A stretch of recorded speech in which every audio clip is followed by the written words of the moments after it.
Well, good Wednesday evening to you. The News at 10 begins with city leaders coming together to talk about crime in Augusta-Richmond County. Commissioner Alvin Mason and Sheriff Richard Roundtree held a town hall meeting tonight to talk about the community and to talk about how it could do a better job at spotting and preventing crime. News Channel 6's Mike Miller was at that meeting, joins us live from the news desk with more. Mike.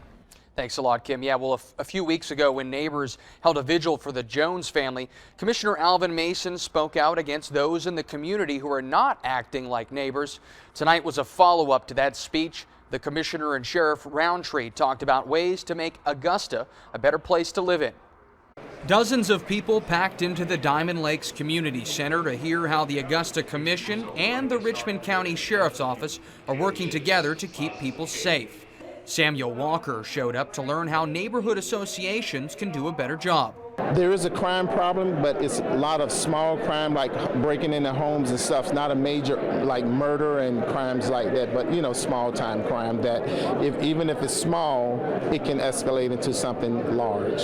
Sheriff Richard Roundtree spoke to citizens about his administration's policies. He says crime is down compared to this time last year.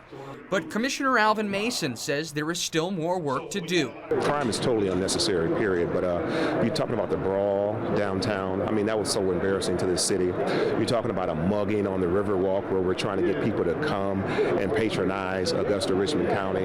You're talking about maybe a triple murder, even though it may be an isolated incident, it is an incident that's happening. All of Wednesday night's speakers recommended that people need to walk around their neighborhood and actually get to know their neighbors. And they all say that if a crime happens, you need to report it with as many details as possible.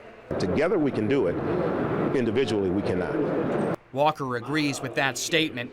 He says the sheriff can't do it by himself. And we as neighborhood members and neighborhood association and neighborhood watch, we can help deter the crime by getting out there being proactive instead of being reactive, waiting till something happens and then calling the sheriff. But if someone see you out there and know that you have a neighborhood watch program, most likely they're going to go somewhere else. Sheriff Roundtree says that rape crimes have increased this year compared to the same time last year. He says that is because rape victims are coming forward and reporting the crimes. All other crimes are down compared to last year's statistics.